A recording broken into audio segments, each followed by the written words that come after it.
Well, today I'm like a little boy on Christmas morning. And why? I've got a new gadget that's come through the post. So stick with me if you want to find out what it is and why I've got it. Hello, I'm Dr. D, and good to have you with me today. I'm on a mission to try and retire, and I've got aspirations to go and do things, places I want to go, and I want to be fit enough to be able to go and do those things. So today, after what seems like an interminable wait of about 4 days, through the post came my new gadget. It is a wearable device called a Fitbit, and a Fitbit Charge 5 in this case. So a Fitbit is an activity tracker, and if you can manage to get it out of the box, and I managed in my excitement to rip the box to shreds and open it up, it looks very much like a watch. I've taken it out, I've charged it up, and I can put it on my wrist and off I'm ready to go. So what is an activity tracker? Well, it's a wearable device, so you put it on your wrist and it will track your day-to-day activities, whether you're walking, whether you're being active, whether you're running or doing some other form of exercise, or even just walking around the house. This particular one, and this is a Fitbit Charge 5, also tracks your heart rate and your sleep patterns. If you're a lady, it can even track your menstrual cycle. So once you have linked up the phone to your device, you can go on to the app. You get all sorts of funky data and bits of information which you can see on a bigger screen, and you can log on to the website as well, because the actual device itself really does have quite a small screen. Now the thing is, this device can also do wonderful things. It can tell you what the time is, so you have it as a clock, and if you really wanted to, and I cannot see why you would want to do this, you can link it up to your email address and texts, and so get notifications off your phone. So at 61, am I really getting a bit old for this new fancy gadgetry? Well, of course not. So why did I get one? Well, for the last year that I've really been trying to up the ante a little bit on getting healthier, eating more healthily, losing weight, but also getting fitter, trying to do some exercise, which mainly is running, a little bit of cycling. And I guess I'm doing that for a couple of reasons. One, I want to be as best a sort of person as I can be physically, and that I want to get fit for going mountaineering. That's what I really like doing. So in an effort to track my running, I've been using, well, it was a free app. It used to be called Runtastic. It's now called Running. It was bought out by Adidas, or Adidas, however you say them. So although the running app is okay at tracking sort of distance and time, I've wanted something that's a little bit more sophisticated, and in particular something that would track my heart rate, so I can see how much I'm exerting myself. Now, daily activity apparently is quite important. So for example, the World Health Organization's recommendations is that in any week, and we get this sort of information sort of bombarded at us from time to time, but in any week we're encouraged to do 150 minutes worth, so just over 2 hours I suppose, of what they call moderate exercise. The definition's a bit woolly, I think, but it does actually mean it's exercise or some sort of activity that is raising your heart rate. And I'm hoping this device will help me sort of quantify what that is.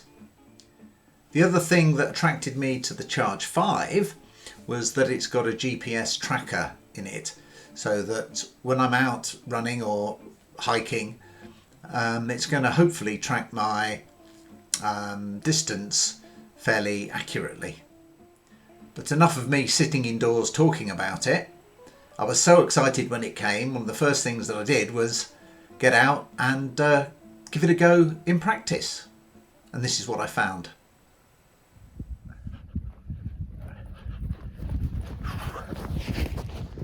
So my Fitbit, which arrived 2 days ago, is on my wrist, and it's its first proper outing of exercise.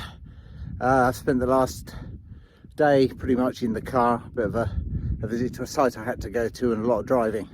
I've come out, so I happen to be down in Dorset near the little village of Kimmeridge, which is very exciting to me because that's where something called Kimmeridge Clay is named after, and I'll explain that in another video. But you'll probably see behind me the sea and Portland right off in the distance, and I'm facing the other way, and I can see Poole Harbour over there. But anyway, my Fitbit, tells me I'll stop running, which I have. I've done 1.98 miles, and my average pace, because I'm carrying a rucksack and I'm out for an enjoyable, I don't know, 10 or 12 mile walk, with a little bit of jogging, so I don't want to do myself in. So that's 33 minutes at the moment. So it's actually lovely. So I've come a bit south of the village of Kimmeridge, and I'm on my way to Kingston. So I'm running along here, and over there somewhere in the very distance is Poole Harbour, and that's where Her Majesty's Royal Marines Special Boat Squadron have a base, Special Forces. And I've just made a Freudian slip because it's actually now His Majesty's Royal Marines, and you might just be able to see Corfe Castle over there. Anyway, I've done a total of 3.9 miles now, according to my Fitbit. Sun's behind me. I've been going 2 hours, 9 minutes, and I've just done 8 miles. My Fitbit is not quite in agreement with the app that I have on my phone, a different app I've got on my phone. So I'll have to look into that. But, oh, blimey. What it has occurred to me that whilst the Fitbit can tell you about your heart rate, which I guess is probably linked to your breathing or something, it can't tell you how tired your legs is as far as I can work out. Mine are getting quite tired now. But what is there not to like about being in along here? I should be running down, this is downhill. There's some cabbage down there, wild cabbage. I think I might, if I remember, try and get some and make some sauerkraut or wild cabbage. That'd be interesting. Anyway, my Fitbit has just told me I'm in cardio. Don't know what that means. Oh, so just 11 miles and just turned back towards where am I staying? Kimmeridge. Yeah, and this is the view from where we are, or where I am. So it's looking back where I've walked along this morning, beyond Kimmeridge Bay, and I've come across the headland in the far distance. Well, just coming back to the cottage, literally. There we go. 3 hours 40. I think I'll have a look at what it says when I've had a chance to calm down and recover. Well, so my goodness me, I was pretty tired once I'd come back from that. It was supposed to be a walk, but it was actually a run, and I'd done 13 miles in the end, and I was expecting or planning to do 10. But how did the Fitbit do? Well, I think first impressions, I was quite pleased. I wanted something that was going to track my heart rate and was going to give a record of where I had been. So the GPS element was quite good in that respect. And once you finish the activity and the data can be all downloaded onto the app on your phone, you can look at lots of interesting bits of information. So when you go into the app, you can go onto the activity that you've just completed, and you can see my nice route there is shown on the map. Tells me how far I went, how long it took, and I think that's what my average pace was. Scroll down, you've got a mile by mile breakdown section there that tells you what heart rates you were in, and I haven't figured out what those mean yet. But this one I think is quite good. This is what my heart rate was with time as I went on the run. And what's good in terms of my fitness is that I was obviously in a fairly high heart rate situation most of the time. How many calories it thinks you've burnt up, and some more information there at the bottom. One of the things that I'm wanting to get from the Fitbit is to be able to figure out how long it's taking me to recover from activities, particularly if I go hiking or mountaineering.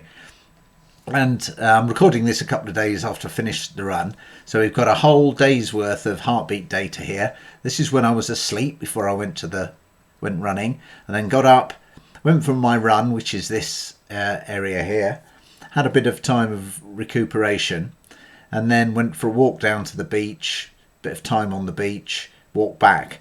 And what you can see, if you join these lines up down here, that my heart rate hadn't really recovered back even to my normal sort of sitting around heart rate, which is probably high 60s, even by the end of the day. So it took me quite a long time to recover from this activity, because it was, for me and my level of fitness, quite strenuous. And that's going to be quite helpful, I hope, in the future. So I wouldn't necessarily immediately go out and expect to achieve and do the same thing the next day, because rest is important.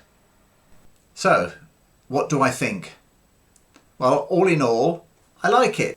Small, light, easy to use. It was easy to set the app up. It seems to be taking at least some of the information that I want on heartbeat and what have you, and integrating that with the app and showing me a map and how I'm performing, giving me a clue how I can recover, giving me a clue as to how hard I was working on my exercise. So time will tell whether it's really of benefit to helping me in training and my overall management of my health. So there's a couple of things that I don't like about it. One of the things is that although it's advertised as coming with 6 months free on the premium app usage, you have to enter your credit card and all your details before you can activate your 6 months of free, after which you get charged £70 for the year, which I think is quite a lot of money. So all told, although you might only pay £100 for the Fitbit, they're going to make the money on their subscriptions, which I'm sure they hope you'll forget you've got. But on the other hand, maybe if you're making use of the technology and their analytics, then it's only reasonable to pay. Would I recommend a Fitbit or a wearable device? I think if you're interested and you want to take a bit of a delve and deep dive into how you're performing, and you want to keep a record, and I like to keep a record of how I've been busy and hiking and where I've been and all that sort of thing, then yeah, I think it'd be worth considering if you can afford it. I've spent 61 years of my life without a wearable device, and I'm sure I could spend more without one. So I wouldn't say it's an essential for life, but it's a fun thing to have. And I think if you're wanting to try and keep moving, you're wanting to try and ensure you're doing the sort of recommended minimum amount of activity a day to keep mobile and to keep your strength up and all that sort of thing, then I can see it has a place. Well, that's it for now. If you've got a Fitbit or any other type of wearable and you've had experiences with it, don't hesitate to put some comments in the comment box below, and of course the usual like and subscribe would help me immensely. That's great. So cheerio for now, and hope to see you next time.